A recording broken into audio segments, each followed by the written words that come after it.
Comenzamos la oración de la mañana en el nombre del Padre, y del Hijo, y del Espíritu Santo. Señor, abre mis labios. Señor, te confieso todos mis pecados, mis flaquezas y mis fallas, mis muchísimas fallas. Vive con confianza, Dios ha perdonado tus pecados, tus flaquezas y tus fallas. Señor, te confieso todos mis pecados, mis flaquezas y mis fallas, mis muchísimas fallas. Vive con confianza, Dios ha perdonado todos tus pecados, tus flaquezas y tus fallas. Gloria sea al Padre, y al Hijo, y al Espíritu Santo, como era al principio, es ahora y será siempre, por los siglos de los siglos. Amén. Y escuchamos la lectura, la encontramos en San Lucas, en el capítulo 18, los versículos 1 al 8. Dice así.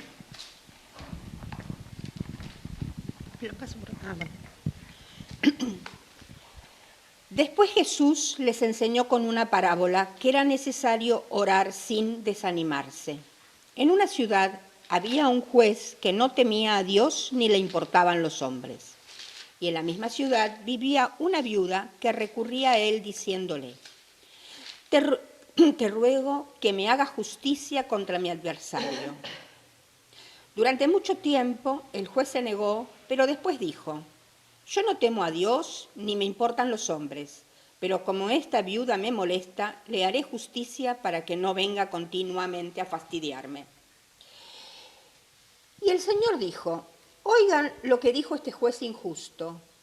Y Dios no hará justicia a sus elegidos, que claman a Él día y noche, aunque los haga esperar. Les aseguro que en un abrir y cerrar de ojos les hará justicia, pero cuando venga el Hijo del Hombre, encontrará fe sobre la tierra. Es palabra inspirada por Dios. Te alabamos, Te Señor. alabamos, Señor. Gracias, paz a ustedes, de Dios nuestro Padre, de su Hijo Jesucristo. Amén. Amén.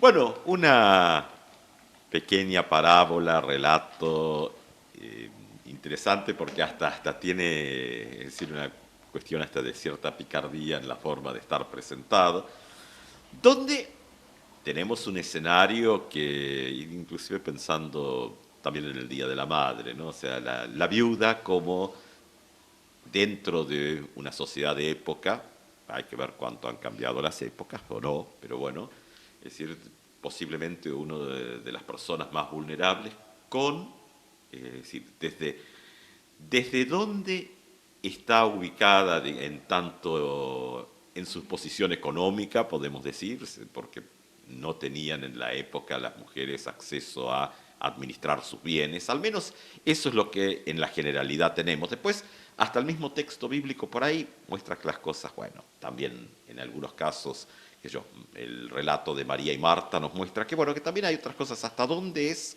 lo que formalmente está establecido y dónde también lo que la cultura imprime, porque cuánto es a veces lo que está escrito en leyes y cuánto es lo que está asumido como una construcción social, cultural, que a veces es más pesado que lo que está realmente puesto dentro de los códigos legales. Es decir, toda esta carga que asumimos culturalmente, todo esto que damos por sentado, y bueno, claro, tampoco podemos evitarlo, porque uno dice, bueno, uno tiene que tener el cuidado de decir, bueno, tratemos de que no se nos confunda la fe con la cultura, porque habrán notado que en el final del texto, que el texto como este pequeño párrafo que hemos leído hoy, porque bueno, cuando tratamos de hacer una lectura más integral, siempre, bueno, las complicaciones van aumentando, pero en la parte final de hoy, la pregunta que aparece es sobre la fe. Cuando uno, siguiendo el relato, uno puede decir, bueno, tal vez la pregunta inmediata que nos hubiese surgido es, bueno, cuando venga el Hijo del Hombre, ¿encontrará justicia sobre la tierra? Bueno, tal vez porque, bueno, ya la idea es que la probabilidad es muy baja. Entonces, recuerdo una cátedra de un teólogo latinoamericano que dio una cátedra en los años 80, una brillante cátedra, el profesor Rubén Alves, y que está el librito, La teología como juego, termina siendo el libro donde en algún momento él dice, bueno, ante ciertas situaciones, y tomaba, y estamos hablando de los 80, ¿qué diría hoy? Rubén Malva dice, bueno, orad por la paz, decía, danzad por la lluvia, y el que danza por la lluvia tiene más probabilidades de salirse con la suya que el que ora por la paz. Decía, bueno, porque cada tanto llueve, en cambio la paz en el mundo, bueno, entonces el texto nos ha llevado a otro campo, al de la fe. Y bueno, ya hemos, porque los textos de los domingos anteriores, el tema de la fe ahora es una cuestión recurrente en estos textos, donde la pregunta es, bueno, ¿cómo se va componiendo ese reino de Dios? ¿Está en el marco de la cultura tradicional o de pronto estamos viendo en Jesús que Jesús es disruptivo con la cultura también? Es decir, bueno, ¿quiénes son los que están? Bueno, aquellos, especialmente en época, digamos aquellos, no da para ahí decir aquellas, porque así estaba bastante armado culturalmente, que gozan de cierto lugar en las estructuras, digámoslo así. Después, si queremos mirar nuestro mundo actual, uno dice, bueno, parece que hay otras formas que se recompone, pero cierta cuestión de quiénes están más acomodados y quiénes menos, eso parece que sigue manteniéndose.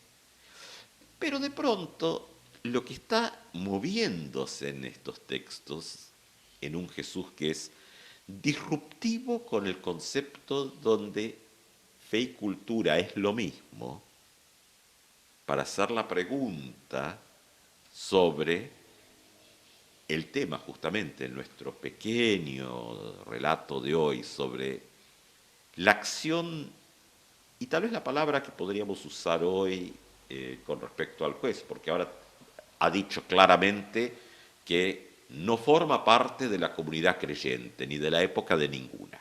Porque, bueno, lo que está dentro del encuadre de la comunidad creyente tiene elementos de esa comunidad, se supone por lo menos. Bueno, uno después dice, bueno, supone, pues no es tan así. Porque uno diría, bueno, dentro del espacio de la comunidad creyente, y si lo vamos llevando a través de la tradición judeocristiana y también en otras, vamos a ver que el tema de la ética, el tema, va a tener distintos nombres, distintas estructuraciones, pero va a ver que está. Y está con aquello que se alimenta con un lenguaje que les he hablado desde afuera. ¿Sí?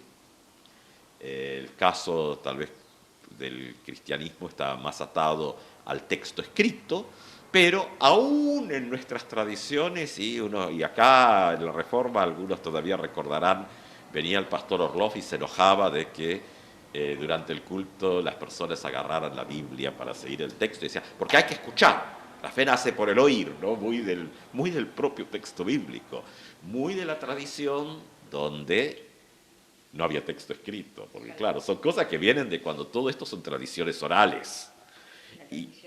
Y donde la memoria jugaba el rol importante. Bueno, y después la pregunta, bueno, claro, pero después la memoria, vemos cuán frágil es y qué capacidad que tiene de acomodarse según las circunstancias. Y bueno, ya en la propia historia de la que somos herederos, vemos que el relato bíblico va a decirnos, bueno, sí, todo muy lindo, pero en algún momento Moisés baja con 2 pedazos de piedra con 10 puntos. Habrá algunos enojos, Moisés enojado las termina rompiendo, las tablas de la ley, ¿no? Y bueno, porque encuentra una situación caótica, las rompe. La tradición es que esas tablas entregadas estaban escritas por Dios mismo. Moisés va a tener que volver a subir después a renegociar, porque bueno, también ha roto la ley, ¿no? Si uno mira todo esto, el mismo Moisés, dador de la ley, termina siendo el primero que la rompe. Y después tiene que subir y ya va a tener que pagar esto agarrando y escribiendo mientras Dios dicta. Cambia ahí. Entonces, aquí es donde navegamos esta cuestión de fe y cultura. Fe y cultura, fe e ideología, fe y posiciones que tomamos, todo esto. El juez lo que tiene nuestro texto que hemos compartido en esta parábola, claramente ha colocado que no se estructura en su pensamiento con nada que tenga estas posibilidades de afuera. Cosa que la pequeña parábola termina con una pregunta que ya está fuera de la estructura de la parábola, ¿no? Antes que alguno me corrija, y con toda razón, sobre la pregunta acerca de la fe, no acerca de la justicia. Entonces uno dice, bueno, ¿qué pasó? ¿Se equivocó Lucas? ¿Se equivocó Jesús? ¿Se equivocó? ¿O hay algún tipo de vinculación en la lectura, por supuesto, de la comunidad de fe? No se la vamos a poder pedir al juez que no participa de eso. Pero, y aquí está donde esto tiene alguna cuestión de interrelación, el personaje es juez.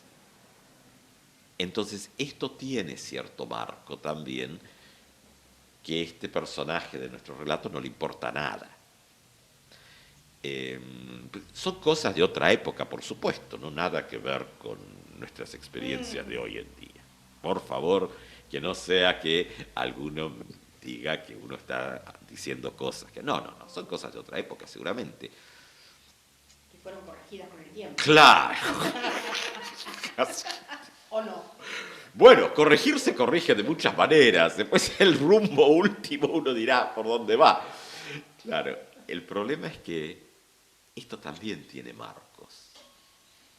Y ahí está esta cuestión de lo que tal vez hoy en día podríamos catalogar de la estructura profunda de lo que es la corrupción. Porque a veces nos quedamos en lo superficial y decimos, bueno, sí, aquel una pauta publicitaria, aquel otro esto, aquel otro, pero esto va abajo. Lo que hace el juez de nuestra parábola hoy es mostrar el problema profundo. Ocupo un cargo, pero no me importa nada, ni siquiera lo que es la función de ese cargo. Ahí está. Porque pues esto también hay que preguntarse con la comunidad de fe cómo funciona. Porque también esta distinción está presente. Entonces uno dice, bueno, en el marco de la cultura, de la sociedad, de lo que uno puede ponerle distintos nombres y varía, por supuesto, para aquellos que hacen estudios más profundos, pero para nuestra reflexión general, es decir, en ese marco, el juez, por ser juez, tiene responsabilidades, que no las cumple, no le importa nada. Pero, decir, bueno, si no las va a cumplir, que renuncie a ser juez. Bueno, habrá que ver que el juez también hará la cuenta que quiere seguir viviendo y tener sus ingresos, y bueno, estas cosas en todas las épocas se dan. Y del otro lado, en el propio relato, como que, por supuesto que es una parábola que justamente lo que nos hace es pensar.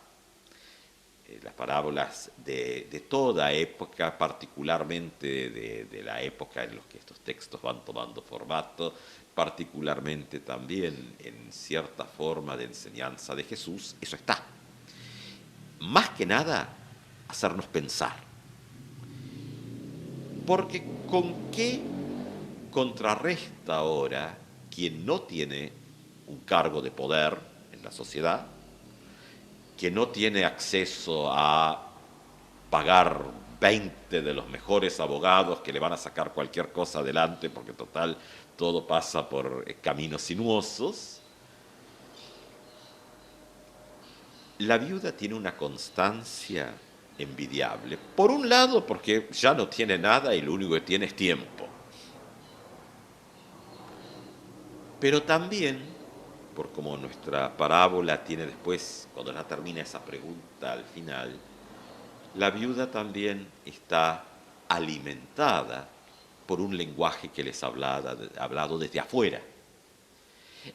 Es decir, aquí es donde la fe no queda encerrada dentro de un circuito interno. El juez sí está encerrado en su no me importa nada de nada, me quedo con el cargo, sigo cobrando mi sueldo. lo único que me interesa. Aunque no lo dice así el texto, pero nuestra imaginación nos puede llevar por ese lado, porque para eso está la parábola, para hacernos pensar.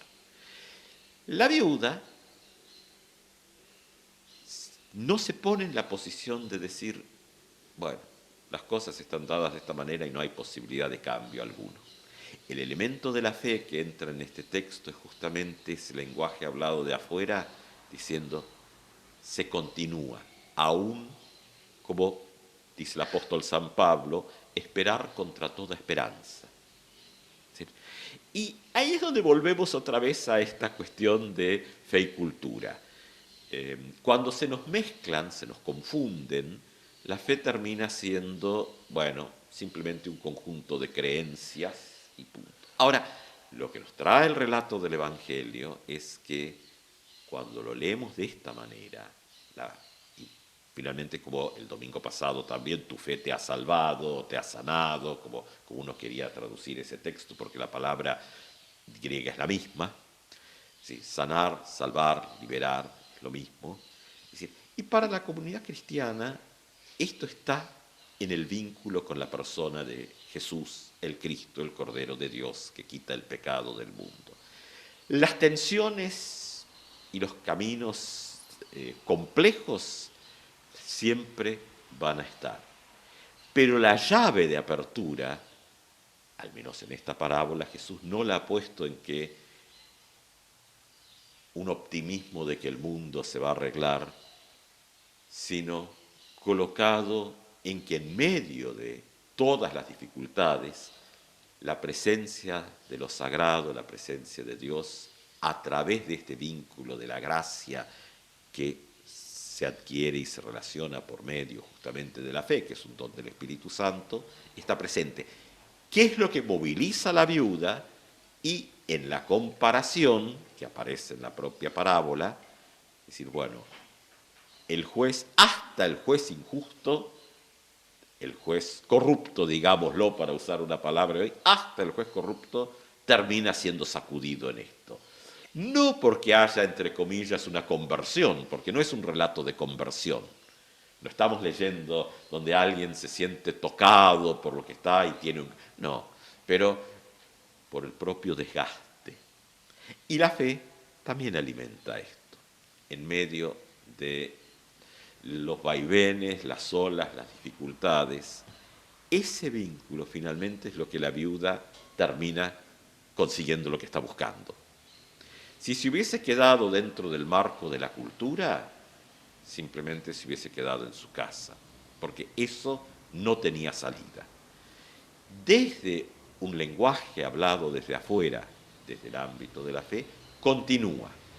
No sabemos cuándo y dónde, porque el mismo relato lo dice, ¿no? Bueno, que se tarde, dice por las dudas, no esperen algo de resolución mágica, sino justamente lo que hace la fe es esperar contra toda esperanza y continuar, no dejar de. Que en ese trayecto la presencia de Dios está. ¿Qué pasa con la viuda? No es que está esperando lo último. Claro, sí quiere que se resuelva, sin duda, el tema. Por eso insiste. Por eso insiste. Pero en todo su caminar lo hace con aquello que la sostiene en el día a día. No ha llegado, pero en el día a día eso es lo que la sostiene. Eso, entre comillas, que llamamos fe, presencia de Dios constante en la vida. Que el Señor nos acompañe en la reflexión en esta semana, en todos nuestros países, con todas las dificultades que navegamos, con un mundo a punto de explotar por todos los lados. Y decir, bueno, el texto nos lleva a la pregunta justamente de perseverar. Y en esto de perseverar estamos sostenidas y sostenidos día a día por la presencia de la fe en nuestras vidas y comunidades. Amén.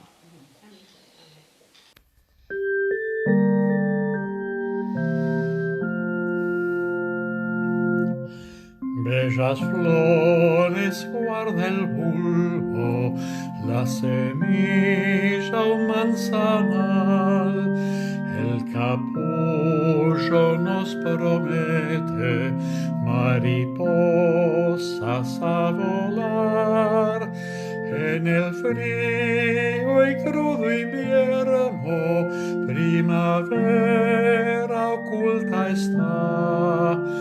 Cuándo y dónde no sabemos, solo Dios nos lo dirá. Hay un canto en el silencio, melodía por brotar, nuevo día nos anuncia la más densa oscuridad. Del ayer viene el mañana, su misterio cuál será.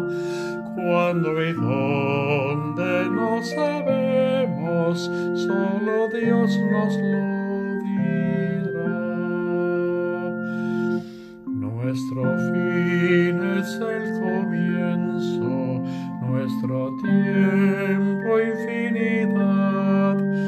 En la duda y fe latente, en vivir eternidad. Al morir resucitamos, victoriosos al final. Cuándo y dónde no sabemos, solo Dios nos lo